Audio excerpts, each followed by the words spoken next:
I didn't want to die. I didn't want to leave my family. I just didn't want to feel anything anymore. I was able to internalize and compartmentalize the last 20 years of my career without a problem, except for February 14, 2018. We need our states, we need the people that are making these decisions on our pay to actually truly know what we go through. Before you became a firefighter, paramedic, and EMT, whatever it is, you were a human. You started off as a human. That human's got to be taken care of, and then we can take care of other people. I think we talk about this in the film, certainly that you deal with a hideous thing that you've seen or smelled, and then you're expected to go right back on the job. That's one of the main things from the public that's missing towards medics is that level of honor. Welcome to a special episode of Responder Resilience, where we shine a light on the professionals who stand at the forefront of emergency services. Today, we're proud to bring you a compilation of insights and stories from some of the most influential minds in EMS. We'll also be bringing you a new installment of Resilience Toolbox, spotlighting XD Cuff, a patented stretcher-integrated limb restraint designed to cut application times and reducing providers' exposure to accidental assault and improving the speed of care. Remember to like and subscribe: YouTube, Responder Resilience; Facebook, Responder Wellness Inc., and Responder TV; pbsradio.com, all the podcast platforms, and please check out our website, respondertv.com, for past episodes and guest information. In this family, more of us die by our own hands than by the hazards of the job. In this family, up to a quarter of 911 telecommunicators have symptoms of post-traumatic stress. In this family, our mental health and wellness are in crisis, while responders are quietly suffering. In this family, many struggle with job-related stress, burnout, trauma, sleep disruptions, substance abuse, and relationship problems. In this family, we can help the helpers. With vital information and resources, resilient strategies, and success stories of overcoming the obstacles. In this family, no one is alone. Welcome to Responder Resilience with co-hosts retired Lieutenant David Dashinger, Dr. Stacy Raymond, and Bonnie Wimley, LCSW EMTB.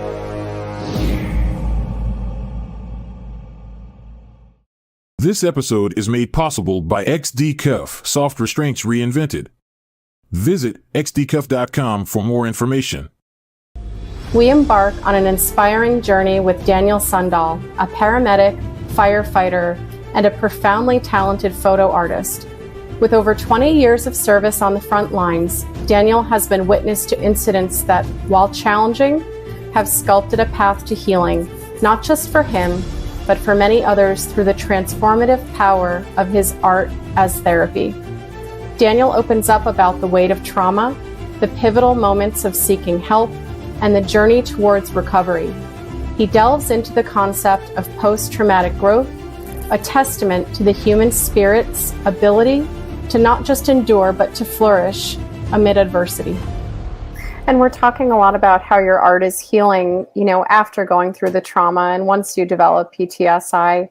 Would you mind going back a little bit further in the past and just walking us through a little bit of maybe some prevention and things that you've learned that some of our viewers could glean some strength from? Sure. Again, I'm not a mental health professional like Stacy. I'm not yet. I'm in school for that. But I will just share my experiences as a peer of what happened to me and what has worked for me. But I'm not saying this is going to work for everybody, but and what I have learned is that everyone has a different flavor on what's going to make them feel better, right? Mm-hmm. So I'm not going to tell people that, look, this is what you should do because it worked for me, because it may not.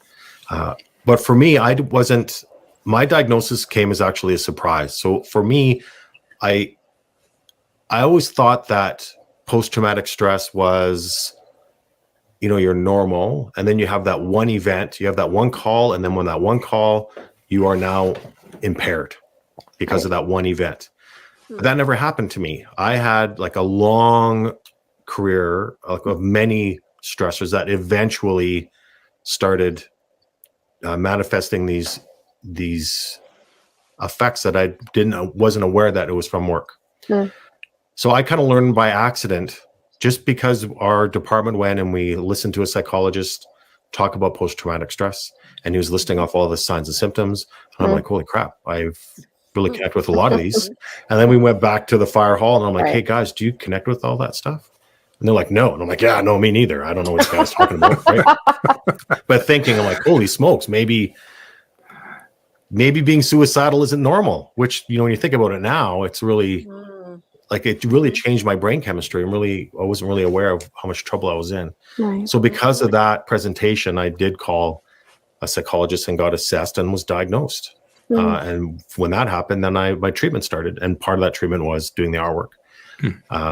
But a lot of the symptoms I was having, like difficulty sleeping, really easy to anger, being really isolated, not socializing with people, caused a lot of problems in my marriage and at work. But and then eventually I had a suicide plan. But what I was thinking was, I'll end my life and then I'll be okay. I didn't realize that the brain chemistry had changed, that I had lost the capacity of what that actually meant. And the truth is, I didn't want to die. I didn't want to leave my family. I just didn't want to feel anything anymore. Yeah. Right. And I thought, okay, well, I'm going to put this cozy blanket. I did an art piece called The Cozy Blanket that has suicide on it. And I'm going to put this cozy blanket of suicide. I'm going to wrap myself around it, and then I'll be okay, is what my mindset was. And then when I think about it now, it's like, wow, that's how much my neural pathways had changed. That made me think that was that was a reasonable solution. Right. And it's scary when I think about it. When I think about it now, so that was probably the most severe symptom. And what I could do is I could go to work, I could be a good paramedic, I could be a good firefighter, and still have this plan to end my life later in the day on my way home from work. Right. And I think when we hear of our peers that do die by suicide, and we're so shocked and surprised, I think that's why we're so good at hiding it from other people. And I call it the false okay. I think I've done 4 or 5 different art pieces depicting that alone. Of we show everyone that we're okay. We're really good at putting on our I'm okay suit. Right. But secretly we're really struggling, and people are so shocked and surprised. Like, oh, I can't believe they killed themselves. How could they do that? We had no idea. It's because we're so good at hiding it. But difficulty sleeping, lots of, the common signs and symptoms. Luckily for me, I did hear that psychologist talk. It made me realize that, hey, I'm in trouble. I need help. And then I got the help that I needed, and then I recovered. And when I present my R work, and I'm going to exhibit the R work and speak about my experiences, I really focus on post-traumatic growth, which was another thing I wasn't aware of. Well, another psychologist came up and says, hey, Dan, you're experiencing post-traumatic growth. I'm like, what did you say to me? What are you talking about? Like, what did you call me? And he's like, look it up. And I'm like, wow, it's a concept that everyone is familiar with, but it's not, because it's in pop culture all the time. If you look at any most superhero origin stories, they're all stories of post-traumatic growth, where something tragic happens to them, and because of that tragedy, then great, they've become this better, bigger person because of that. So for me, if I think of how I was before my trauma and how I am after, I actually feel I'm better. I'm a better person now because of the trauma that happened to me.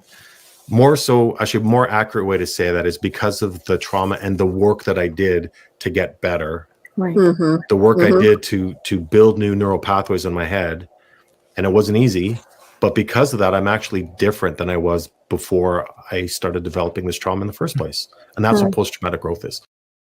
We'll come right back to our conversations with EMS thought leaders Dr. Peter Antevy, Jason Patton, Bryony Gilbey, Eric Chase, MaKenzie Tiegs, and Derek Hanley after this special edition of Resilience Toolbox featuring David Dufek, founder of XDCuff.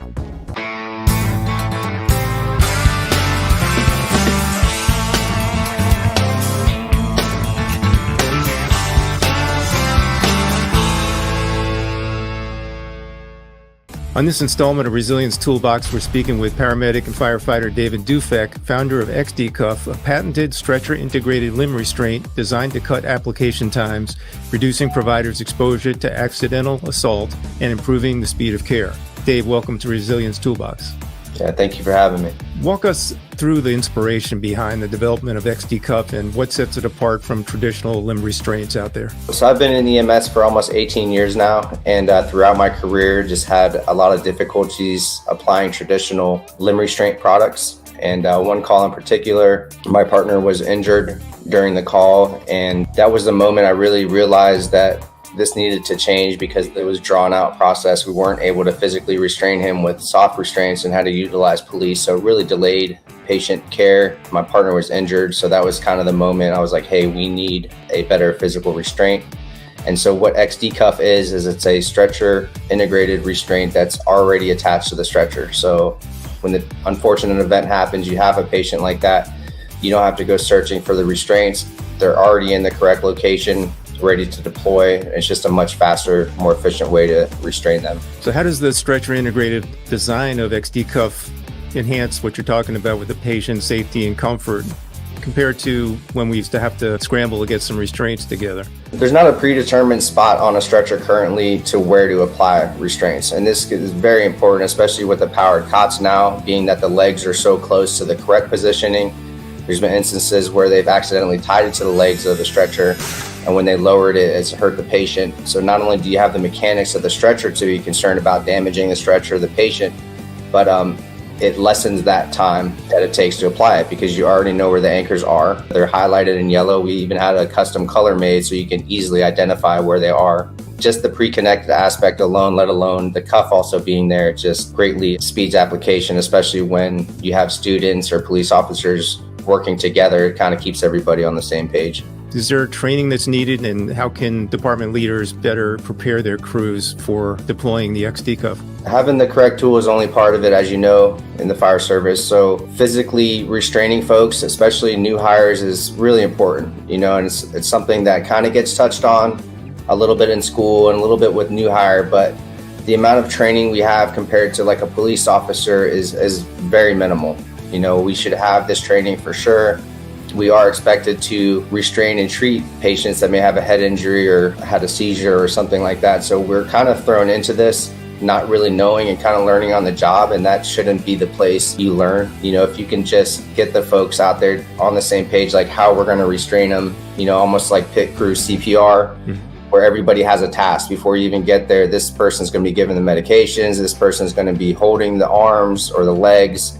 This person's going to be attaching the cuffs. As long as everybody's on the same page, and the training doesn't have to be anything in depth really, you know, it could just be a few hours going over with the new hires like what they're expected to do. And I think that would make a significant change to how safely we do this out there. And we need to do a better job of making sure we're restraining who we need to. So Dave, give us a little snapshot on who out there is using it and what parts of the country are embracing the XD Cuff. We've been lucky to have a lot of growth in the past few years. We have Boston EMS is a big one, Acadian Ambulance, San Francisco, to name a few of the large ones, and we have hundreds in between there. And it's just been awesome to see the feedback we're getting from these departments, and they've actually helped a lot in the development, little tweaks here and there that make the product even better, and that's something that we continue to do today. If you're interested in a free trial of XD Cuff or would like more information, you can reach out to your local equipment distributor or contact David directly through his website, xdcuff.com. He'll be happy to answer any questions you may have. Well, thank you for joining us today on Resilience Toolbox, for sharing this important information. We wish you continued success with XD Cuff. All right, thank you for having me. I appreciate it.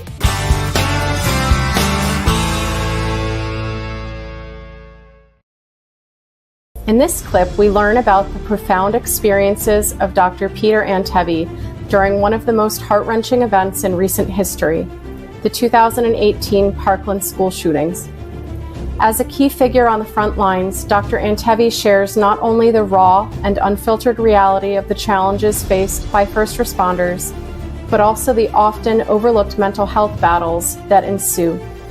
Through his narrative, we uncover the deep emotional scars left by such tragedies and the critical importance of acknowledging and addressing mental health needs within the emergency services community. So many emotions going on there, and we ended up doing getting everyone into a room that night. I had a lot of anger. I had a lot of very, very many different emotions that went on that day, but I ended up needing therapy. And thanks to, the folks in my department, mainly a gentleman named Chief Chris Bader, who's our Chief of Health and Safety at Coral Springs, Parkland. He looked at me, he's like, you need help. And I said, you're right. Because I'm the person, I never go home and talk to my wife about work. I don't relay story about patients because my wife doesn't understand that because it would just make her more anxious. So Right. I was able to internalize and compartmentalize the last 20 years of my career without a problem, except for February 14th, 2018. And that's when I really needed a lot of assistance. So long story to say that day, it impacted me, but the way I look at it is that it impacted the families who lost children by 1,000 times more. And that's kind of, I always keep that as a relative marker as to, I shouldn't be feeling badly because those are the people who should be feeling really badly. And that's kind of how I process things, I guess, right or wrong.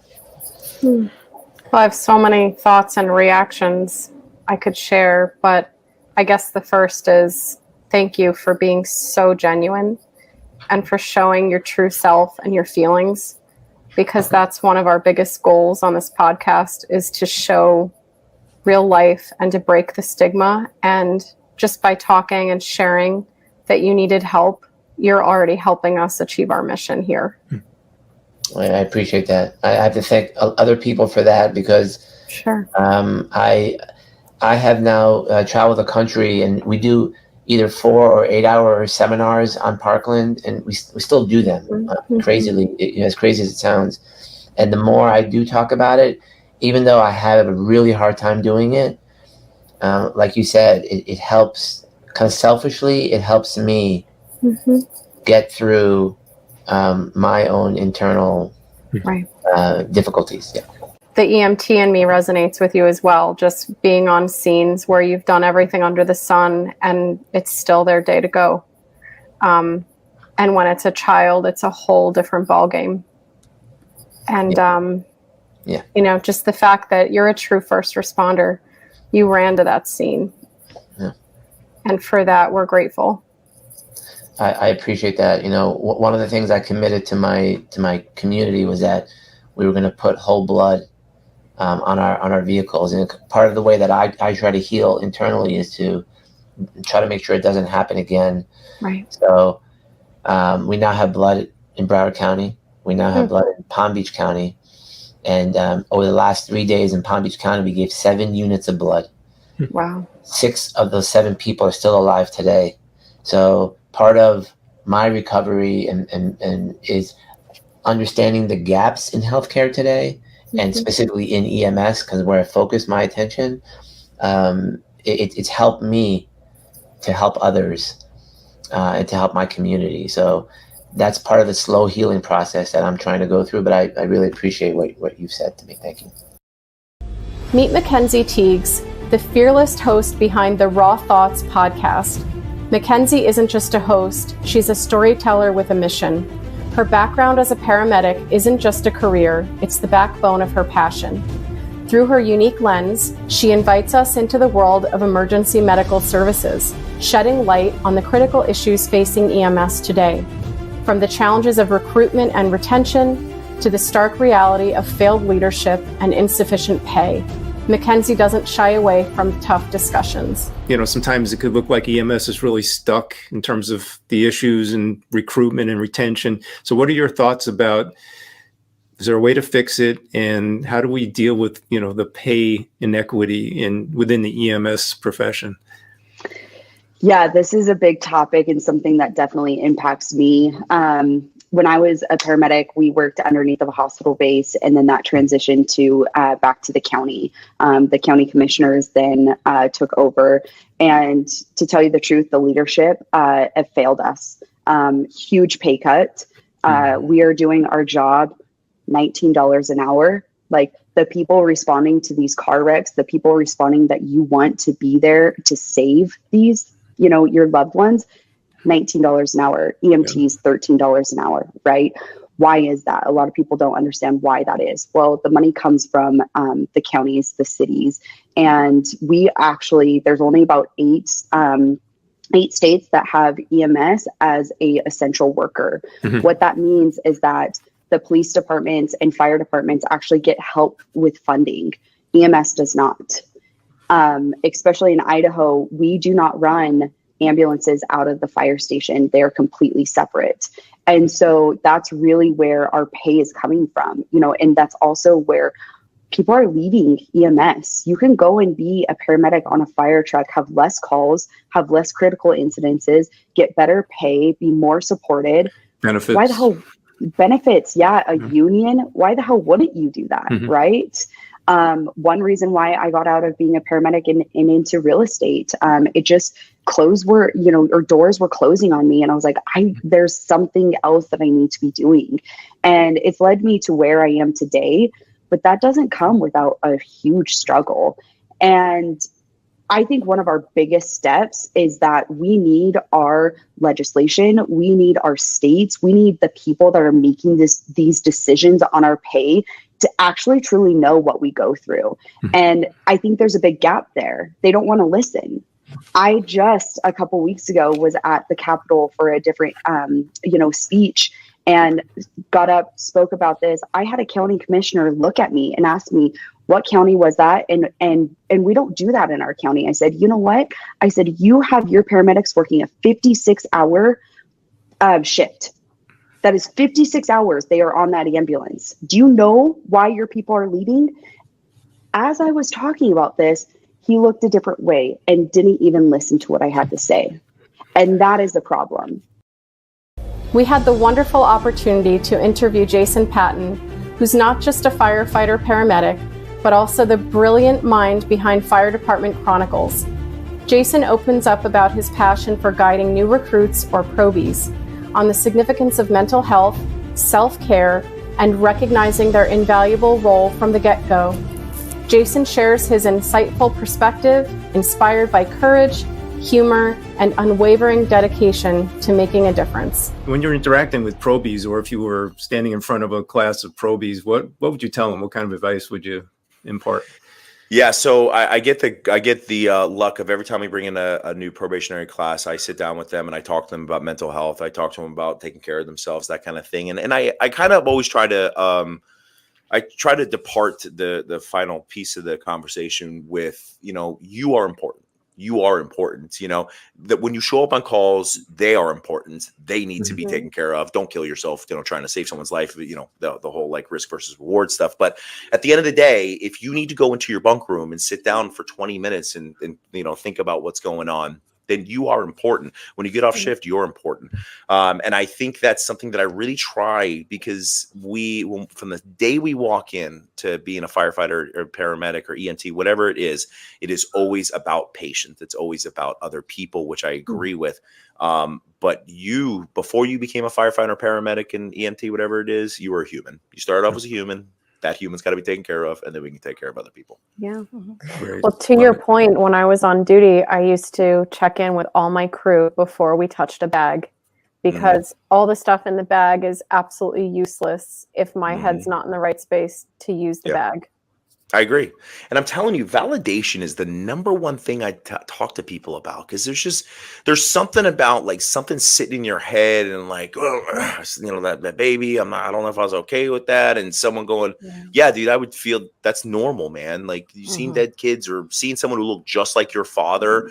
It's normal to be upset about that. Be like, oh, okay. Like there's something about that kind of lets people move forward with life. They're not, stuck on that thing. Am I weak? Am I not able to prompt? No, dude, that's normal. Oh, okay, cool. Let's go for it.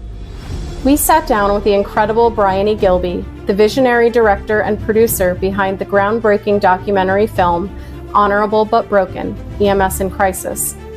Through Bryony's lens, we delve deep into the urgent necessity for a sustainable EMS framework, spotlighting the harrowing brink of systemic collapse and the imperative call for transformative change. We discuss the critical nature of EMS calls and the escalating violence faced by providers, including the stark reality of active shootings. The thing that's very troubling to me as a mental health provider of first responders and as an EMS provider is the mental health of these folks. And people are committing suicide. We don't have wonderful data on EMS. We have some data, but we don't think that our data is accurate. It's very, very alarming, the amount of them who have PTSD or substance abuse, anxiety, depression. We're literally putting these people in that situation.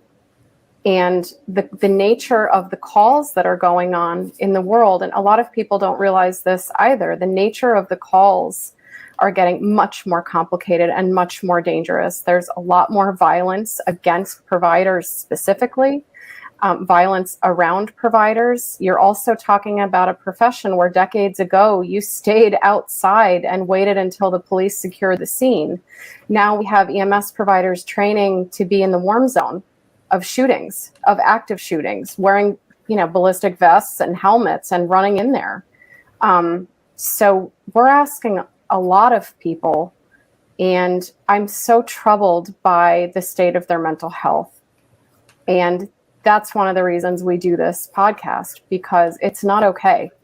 And I personally can't go to bed at night and put my head on my pillow not knowing I've done enough about this every single day.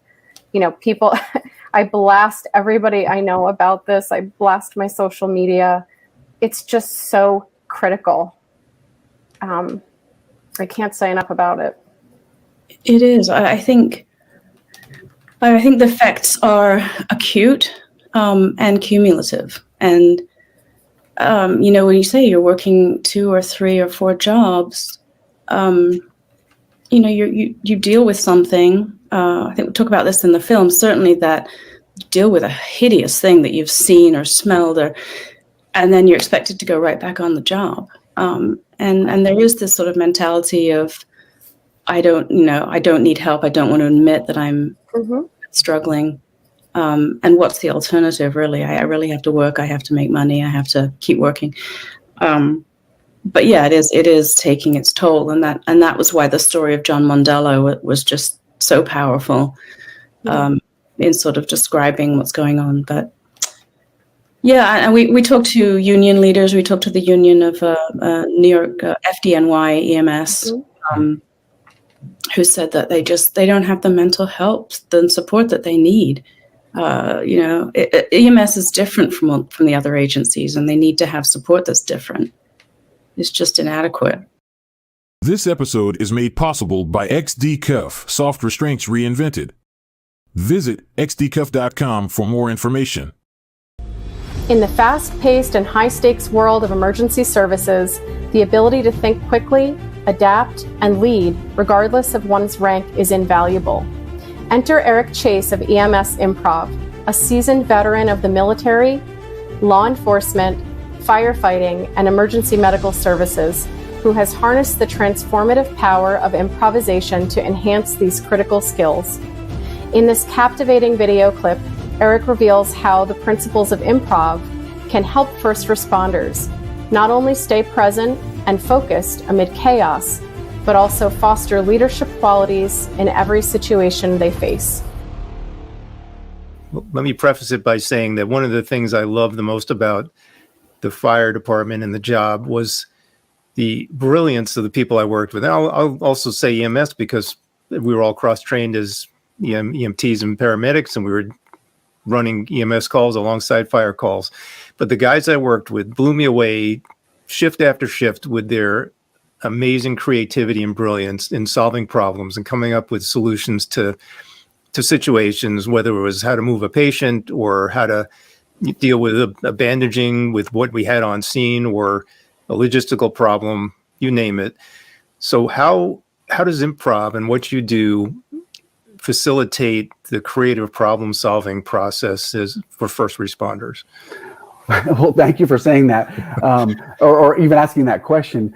I immediately went to like a Chicago Fire TV show where it's always the officer, like the lieutenant on the truck or the rescue, doing these things and not delegating responsibilities, right? And actually, in real life, it's generally 99% flip flopped, right? Because we're not looking for the hero moment or the hero role.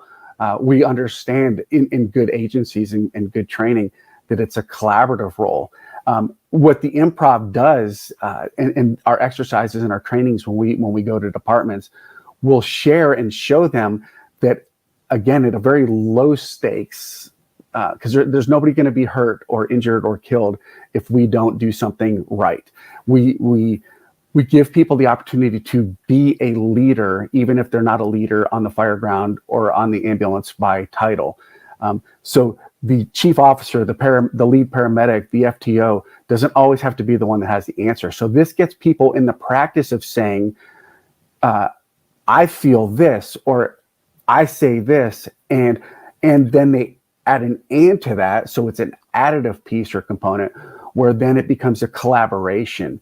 So it shows us, and I think that gets to the point, hopefully addressing your question specifically, it teaches how collaboration can benefit each person, and how when you start using improv tools, there's a resilience piece as well. Because when our creative minds, when we're allowed to be creative and we're allowed to share our perspectives, we know that we're more fulfilled as a human being.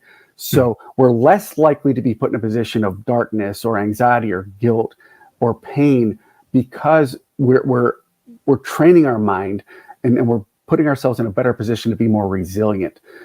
We as first responders and as human beings, as you both know, we're looking for the dangers. We're ready to react and respond to the dangers, as opposed to seeing things as an opportunity to deal with the situation.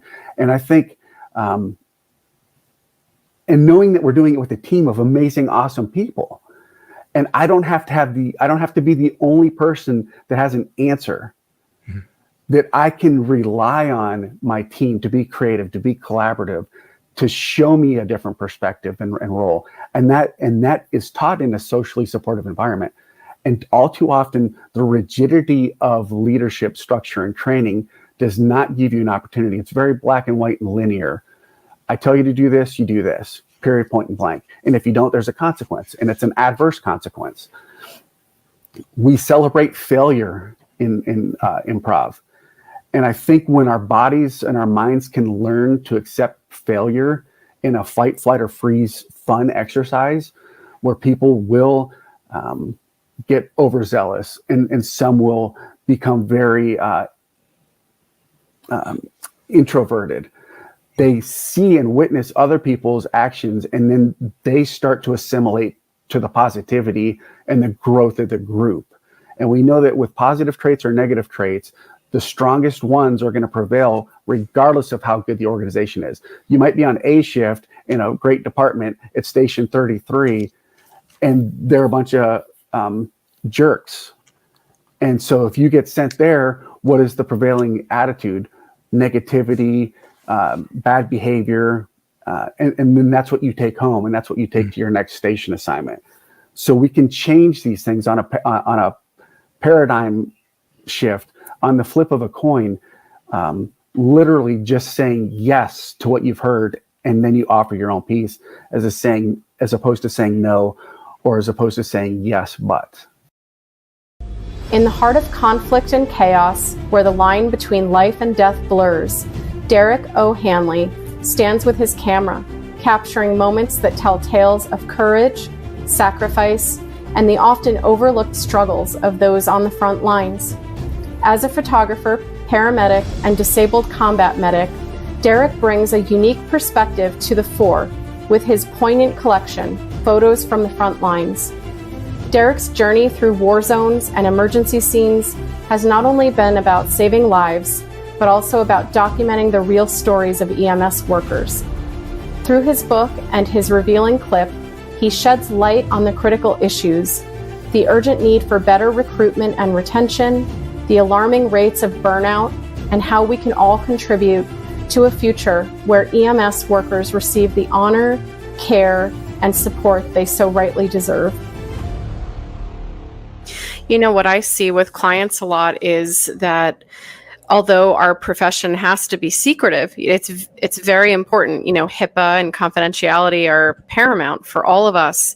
But I think it also makes it so hard because people would probably be able to articulate more or share more. But I know a lot of the clients I see feel very bound and silenced, and they feel they have to carry that burden, not only because of the regulations, but also because they don't feel like their family or friends could handle the material, right? So we have the most difficult professions in the world, and everyone's keeping it to themselves or keeping it in-house, and we wonder why people are struggling. You know, we're asking people to do something impossible, I think. Which is why we're so passionate about the mental health piece. And I know you're bringing that up. You want to talk a little bit more about it. But we're grateful for people like you who are really using your background to shine a light on it, because civilians forget about us until they need us. You know, that's kind of the bottom line. And you can't blame them. It's not their world every day. Yeah. And people don't take action until it directly affects them in general. Unless they've been shown something that's going to trigger something within them to take action. So the book is kind of a way to just bring more visibility. That's really the, you know, what people do with that I can't control, but to me the visibility is the main piece in establishing that kind of chain of honor, if you will. Because to me that's what's really missing. You know, it's one thing if you go and you see all this horror and you know, blood, sweat, and tears, trying to save lives, you know, all the stuff you have to do. It may be worth it if, you know, after you got done, someone said thank you. Like, I appreciate what you've done. I honor what you've done. I understand what you've done. You know, thank you. We hold you on this pedestal for that. But to you know, work for 5 years, work your ass off, and you know, save lives, and then burn out, and then you know, fade away into nothing. That's almost even more sad, you know? And so it's, to me, it's like it all starts with honor. You know, if you honor something, then you want to take care of it and you want to make sure that it does well. And, you know, there's more people that we can honor and come up and stuff like that. So to me, that's one of the main things from the public that's missing towards medics is that level of honor and understanding, like through empathy.